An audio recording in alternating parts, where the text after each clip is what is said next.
Bonjour, bienvenue sur les ateliers de Nelly. Les beaux jours arrivent et avec eux le déconfinement. Je donne des ateliers physiques dans une association de mon village et cette association a été fermée depuis le mois de novembre pour cause de crise sanitaire.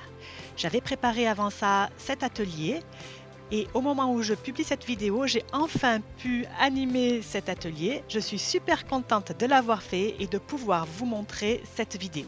Je suis Nelly et toutes les semaines, je vous offre des tutoriels, conseils et astuces pour que vous développiez votre créativité tout en vous amusant. Cette semaine, nous allons faire un mini-album dans une petite boîte. La collection de papier Stampin' Up que j'ai utilisé n'est donc plus au catalogue actuellement et il en est de même pour le set de tampons et pour le set de die. Par contre, la petite boîte Stampin' Up que j'ai utilisée est toujours dans le nouveau catalogue. Je vous la montre tout de suite. Ce sont des boîtes qui s'appellent Mini Boîte Paper Pumpkin. Elles sont vendues par lot de 10 boîtes. Elles sont propres au contact alimentaire. Et le montage est vraiment très facile comme vous pouvez le voir sur les images.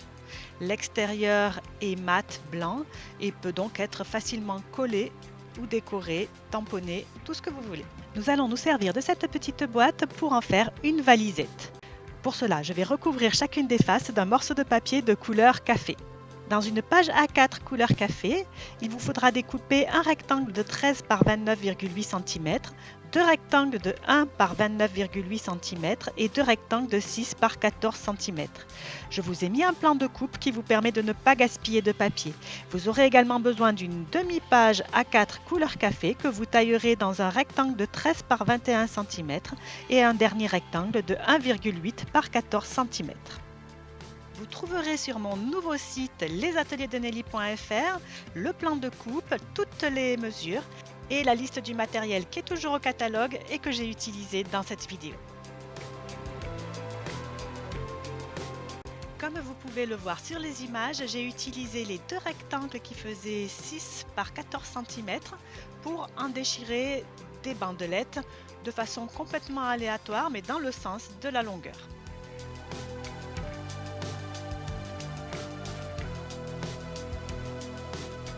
Je découpe également une largeur de 14 cm de papier imprimé et je fais pareil, je découpe des bandelettes. Je les déchire. Ça va donner un petit côté vieilli que j'apprécie particulièrement, d'autant plus sur une valisette.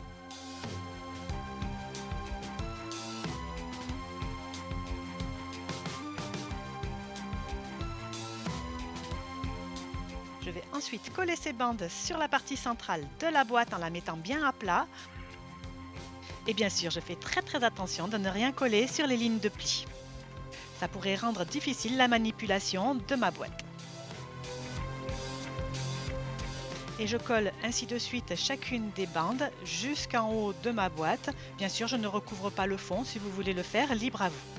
Pour ce qui est de la colle, vous savez que j'apprécie particulièrement la colle scotch verte qui pour moi est une colle liquide, donc plus facile à utiliser, mais en même temps elle ne détrempe pas le papier. Vous pouvez utiliser du scotch double face, une autre colle liquide, ce que vous souhaitez.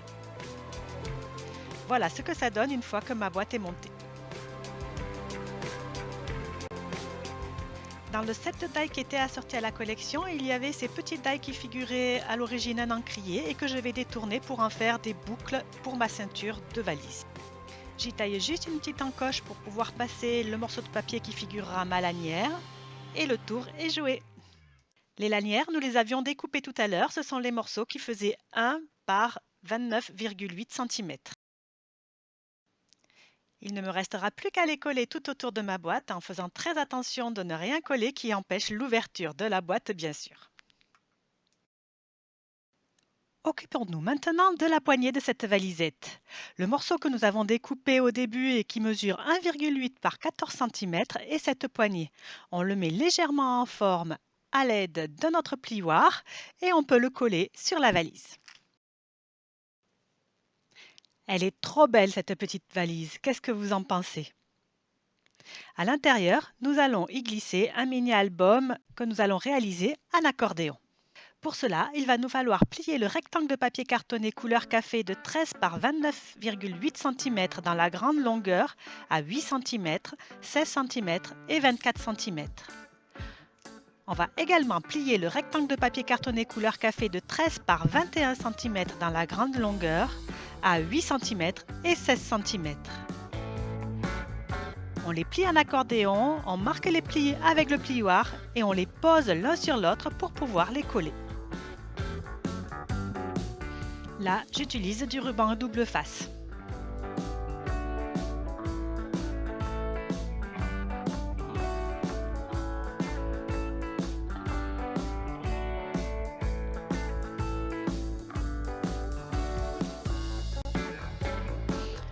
Je vais maintenant coller cet accordéon à l'intérieur de ma valise pour faire ce petit mini-album et il ne me restera plus qu'à le décorer.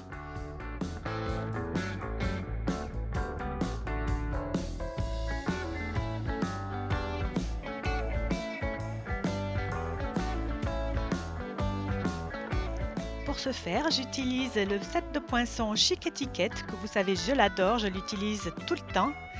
Je découpe des morceaux de papier assortis au papier de la collection. Je découpe aussi avec les poinçons de la collection des petites formes qui me plaisent. Et c'est parti pour la décoration. Il me suffira maintenant de superposer tous ces petits éléments et j'obtiendrai une décoration qui me convient. Bien sûr, cette collection de papier n'étant plus disponible dans le catalogue Stampin' Up, vous pouvez réaliser ce projet avec n'importe quel autre papier qui vous plaît et que vous possédez. C'est vraiment top de laisser aller comme ça sa créativité, d'empiler les petits éléments, de voir si ça nous plaît, de changer d'avis. C'est vraiment le moment que je préfère. N'hésitez pas à me laisser un petit mot en commentaire pour me dire ce que vous préférez dans vos projets scrap. Ça me fait toujours très plaisir de vous lire et j'adore répondre à vos commentaires. Je termine en décorant l'intérieur de ce petit album avec les papiers assortis à la collection.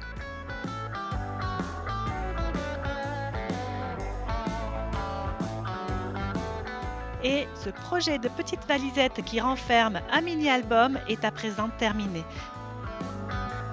C'est un projet que j'ai voulu un petit peu vintage. J'espère qu'il vous aura plu. Je vous le montre une fois terminé. J'attends de pouvoir à nouveau partir en vacances pour pouvoir mettre des photos dedans puisque ce mini-album est sur le thème du voyage. Je l'ai quand même décoré. Il est prêt à servir.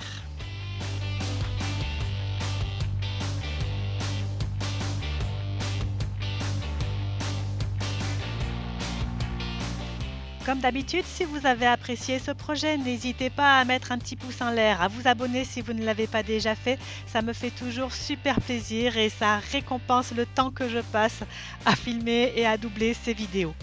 Je vous remercie beaucoup pour l'attention que vous avez portée à ma création. J'espère que vous essaierez de la reproduire chez vous avec le matériel que vous avez. Il n'y a rien qui me fasse plus plaisir. Je vous retrouve la semaine prochaine pour un nouveau tuto scrap ou carterie et d'ici là, portez-vous bien. Au revoir.